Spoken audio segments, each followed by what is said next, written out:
Selamat datang kembali di channel Borneo Trader. Di video kali ini saya akan menganalisa untuk perkembangan pergerakan IHSG awal bulan Agustus dan juga kali ini saham-saham finance. Kali ini dari sektor finance lagi, tapi bank sekuler dan bank daerah. Langsung saja ke IHSG yang ditutup di harga 7.536 menguat 0,7% dan transaksi sampai saya buat video ini di 13,1 triliun. Tutupannya di 7.537, naik 1 poin. Langsung saja ke teknikalnya. Kita lihat dulu bulanannya karena habis bulan ya. Waduh, candle bulanannya doji biasa ya. Biasa nih. Oh, maksudnya bukan ini awal bulan Agustus ya. Ini nih. Julinya bagus, breakout akhirnya 7.200 tembus ya. Jadi ini kalau pandangan saya awal kebangkitan. Berarti ada peluang nggak? Ini kalau melihat monthly-nya ya. Tuh ada resisten kuat di sekitaran 7.800. Nah, support kuatnya mestinya ya maksimal 7.000. Maksimal ya. Ini pakai 6.900 7.000 maksimal, tapi mungkin bisa jadi di 7.200-an ini aja, 7.250 ini aja. Kita lihat, kita ubah ke weekly. Ini ya secara teknikal untuk monthly-nya bagus. Ini awal kebangkitan. Menurut saya sih kalau ada candle merah Agustus maksimal September pun mulai sideways. Jadi bottomnya kemungkinan besar nih IHSG dan khususnya Big Bank sektor finance itu mungkin akhir Agustus. Kenapa? Kalau memang MSCI itu mendowngrade market Indonesia, yang kena dampak pasti Big Bank. Karena portfolio asing banyak besar itu ya rata-rata di sektor finance Big Bank. Rata-rata ya. Nah, jadi kena dampaknya, tapi Bapak Ibu ingat video saya itu mudah-mudahan sesuai analisa.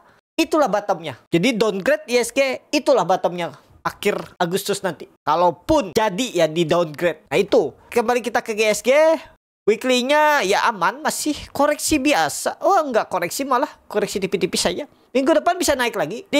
Masih berpeluang naik uji 7.800. Mungkin bisa Agustus nih all time high. Kalau sampai 2 minggu ke depan all time high dan rebalancing MSCI akhir bulan tuh paling maksimal ya ini tadi 6.900. Seperti itu skenarionya. Jadi ada peluang ya. Itu skenario yang gambaran tapi belum pasti. Nah, ada peluang cup and handle dan dia break up trend, target bisa 8.800. Apa sentimennya? Ya, ekonomi membaik, fundamental membaik Indonesia ya bisa kan terjadi. Nah, itu ya gambarannya untuk GSG.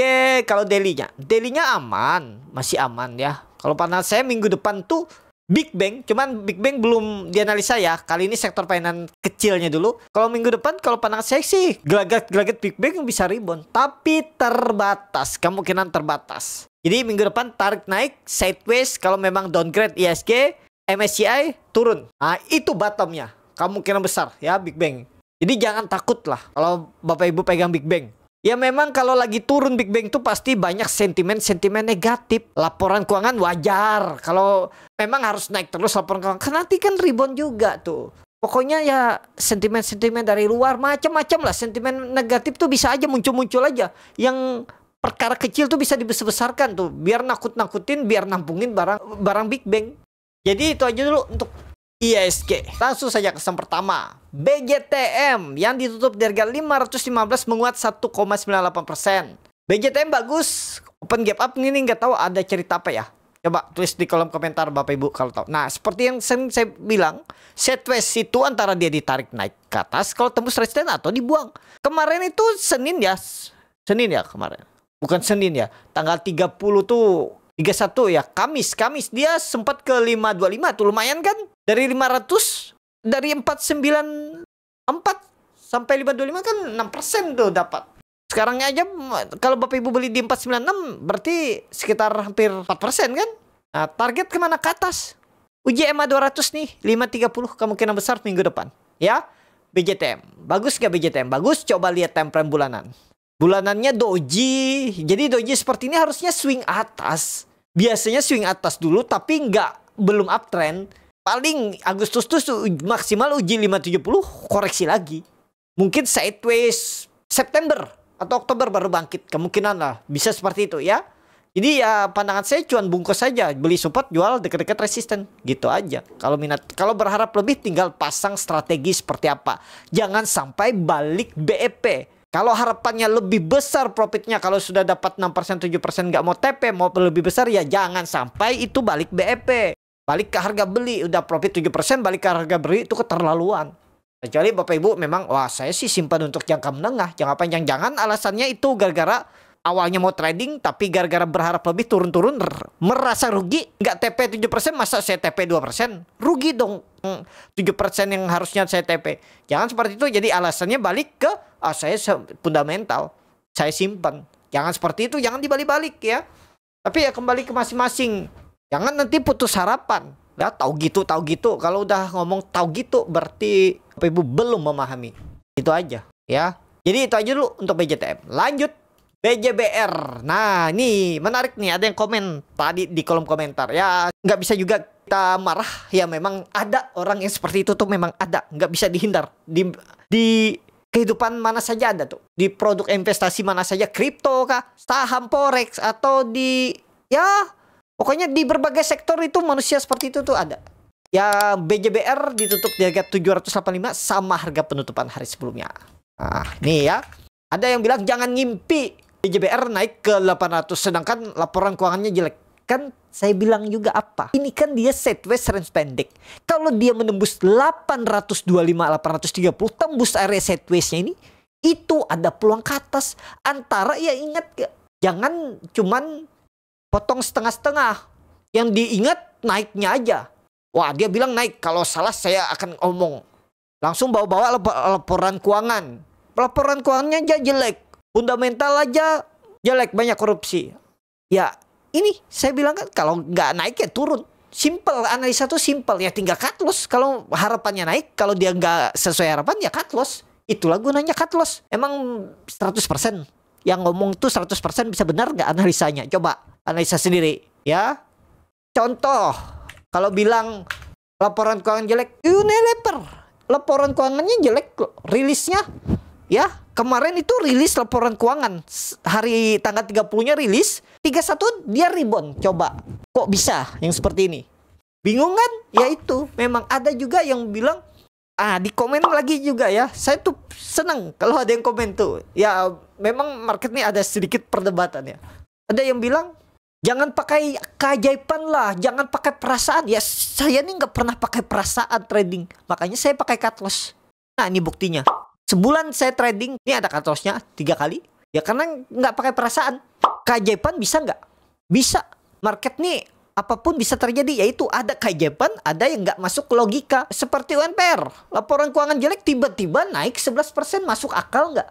Kalau Bapak Ibu logikanya ya, Bapak Ibu nih tahu nih laporan keuangannya jelek. Kalau bandar tahu, ngapain bandar nggak buang? Kok malah ditarik naik? Masuk akal nggak? Itu keajaiban bukan? Ya kalau menurut saya ini keajaiban. Tiba-tiba bandar malah kepikiran narik barang, itu kan di luar nalar. Ibaratnya seperti itu. Ya namanya market. Gak ada yang pasti di market. Jadi itu ya BJBR. Jangan dipotong setengah-setengah analisanya ya. Ya momentumnya ini kan yang saya bilang tuh, kalau nggak ditarik naik dibuang. Tapi catatan harus tembus dulu. Ya ini target kenaikan. Ingat Bapak Ibu, target kenaikan saya bilang peluang besar ke EMA 200-nya kalau naik. Ya itu. Jadi BJBR gimana Senin? Bisa rebound. Tetap bisa rebound kalau pangan saya ya. Tapi kita lihat aja ya Senin. Secara teknikal ya memang downtrend BJBR. Ya kenapa? Karena dead cat bone. Karena setelah membentuk lower high itu BJBR. Lanjut Agro yang ditutup di harga 210 menguat 0,96%. Agro, waduh, dia tadi sempat naik tapi kempes ya. Ya kita lihat broker summary-nya seperti apa hari ini. Kalau bagus Senin rebound lagi.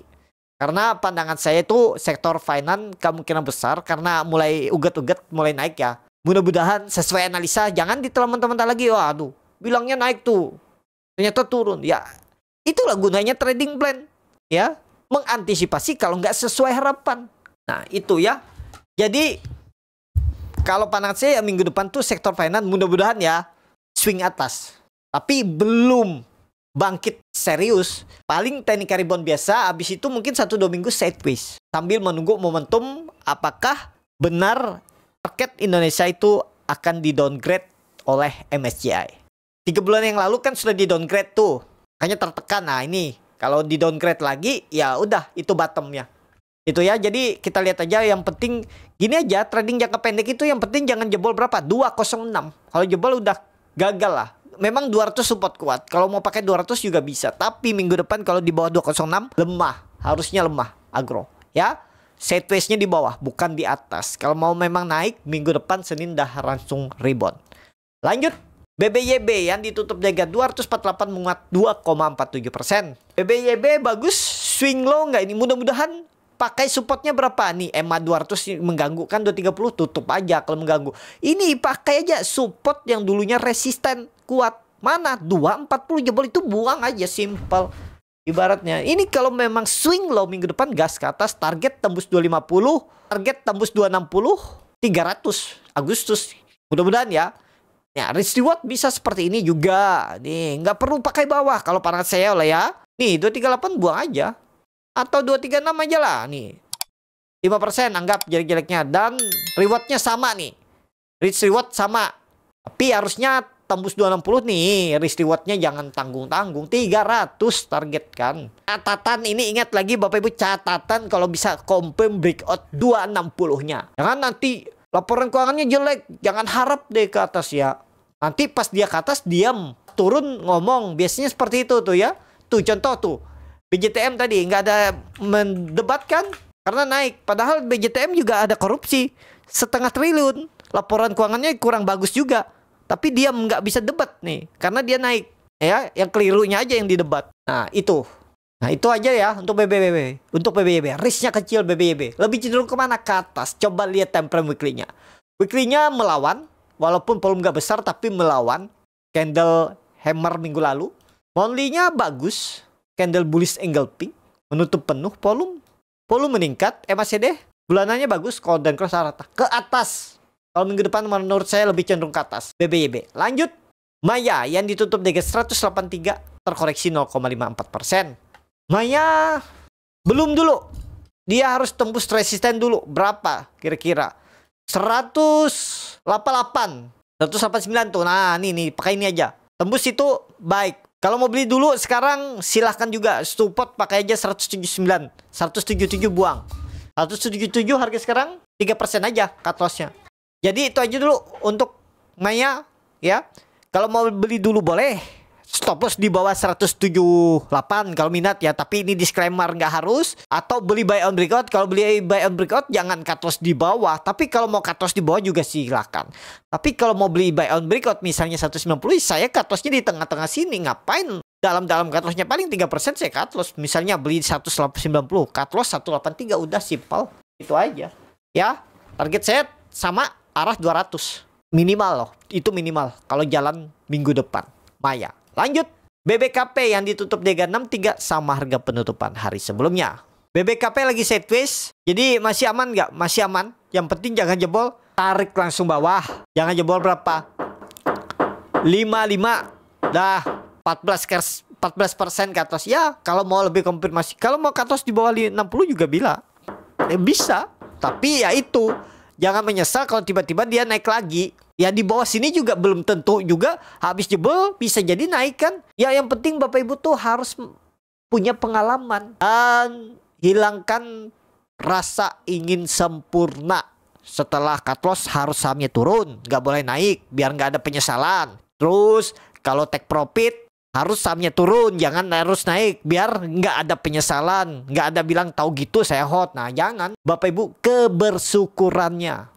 Fokus bukan berapa persen bisa menghasilkan profit setinggi-tingginya, tapi bagaimana biar portofolio tuh bertumbuh. Kalaupun di zaman ISG, walaupun nanti kalau di musim ISG downtrend, portofolio Bapak Ibu nggak terlalu turun. Nah, kalau pas di zaman bagus, portofolio Bapak Ibu bisa bertumbuh walaupun nggak besar-besar, tipis-tipis ya. Yang penting bertumbuh. Penting Bapak Ibu terus uji sistem trading dan pengalaman Bapak Ibu. Itu ya. Jadi BBKP kalau weekly-nya koreksi biasa. Aman nih setelah 4 minggu naik dan koreksi biasa aman. Harusnya sih nggak jebol 60 ya. Harusnya nggak jebol 60 minggu depan. Monthly-nya bagus. Volume juga bagus. Ke atas BBKP minggu depan. Mudah-mudahan. Lanjut. PNLF yang ditutup dengan 258 menguat 1,57%. PNLF lagi sideways. Langsung saja kayaknya PNLF harus rebound minggu depan. Jangan jebol 250. Simple. Nggak usah panjang lebar istilahnya. Kalau minggu depan jebol 250 gagal menurut saya ya. Target minggu depan 280, tembus gas. Agustus 300. Ya. Mudah-mudahan. Gak usah panjang lebar, coba lihat monthly-nya. Monthly-nya hammer terbalik ya. Aman. Yang penting gak jebol 250 aja. Simple analisa satu ya. Nah, ini sudah sideways berminggu-minggu. Minggu depan gas, mudah-mudahan. Apalagi koreksi minggu ini volumenya kecil setelah rebound minggu lalu sebelumnya. Bagus, aman PNLF ya. Lanjut PNBN yang ditutup. Lanjut PNBN yang ditutup dengan 1120 sama harga penutupan hari sebelumnya. Asing belum dibuka. Langsung saja lanjut PNBN yang ditutup dengan 1120 sama harga penutupan hari sebelumnya. PNBN disupport. Nah, ini risknya kecil nih. 1080 buang, berarti 4% aja cut loss-nya. Target minggu depan kalau jalan 1180 tembus. Resisten kuat, persimpangan jalan 1250. Mudah-mudahan ya.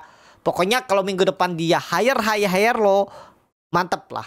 Jangan jebol berapa? 1100 untuk PNBN. Lanjut Penin yang ditutup dengan 895 terkoreksi 0,55%. Asing belum dibuka.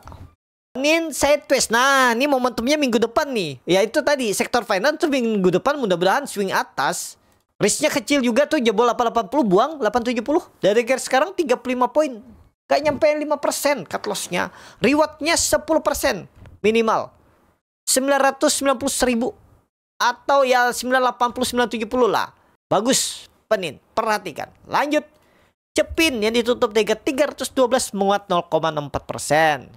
Cepin laporan keuangannya jelek ya, makanya nggak mau tembus. Tapi minggu depan kalau tembus 320 gas. Bapak Ibu kalau mau beli dulu 300 support, jangan jebol. Dah. Kalau saya nanti mungkin buy on breakout. Kalau tembus 320 saya buy target 350. Cepin. Lanjut INPC yang ditutup dengan 158 menguat 1,93%. INPC lagi sideways, aman. Ini sideways trend pendek antara tarik naik atau dibuang aja.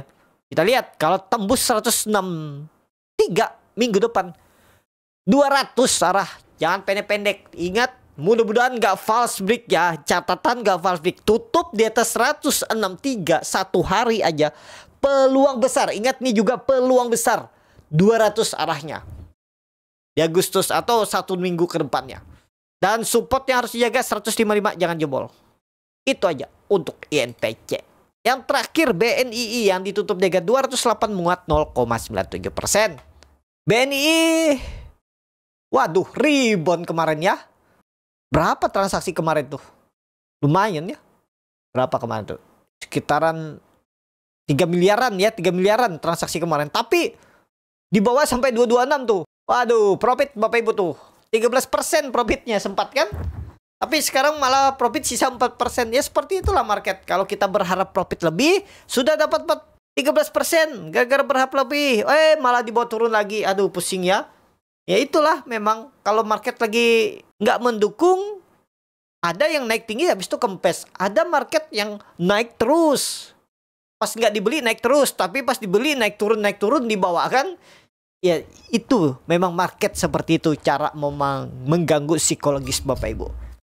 Jadi BNI bagus, malah BNI-nya bagus. Saya malas nyuruh pilih kalau nggak agro, PNLF, BBYB, ya malah BNI bagus ya. Tapi memang lagi likuiditas tipis kemarin. Ya, oke, selamat kalau ada yang beli ya. BNI, arah BNI ke atas. Akan uji lagi 220. Minggu depan, mudah-mudahan. Cukup sampai di sini video kali ini. Terima kasih untuk Bapak Ibu dan teman-teman yang sudah menonton video ini sampai selesai. Apabila channel Bonner Trader bermanfaat dan bisa menjadi bahan pertimbangan Bapak Ibu dalam membeli, menyimpan dan menjual sahamnya, bisa klik tombol subscribe dan nyalakan lonceng berkasi. Ada kritik, saran ataupun pertanyaan bisa langsung tinggalkan di kolom komentar. Bagi Bapak Ibu dan teman-teman yang baru belajar trading, masih bingung memilih saham, bingung membuat trading plan, bisa join trading bersama Bonner Trader. Nanti dipilihkan saham-sahamnya dan dibuatkan trading plan-nya beserta catnya dan juga free konsultasi portfolio. Kalau tertarik, DM Instagram Bonner Trader. Sampai ketemu. Tetap semangat, semoga bisa terus cuan.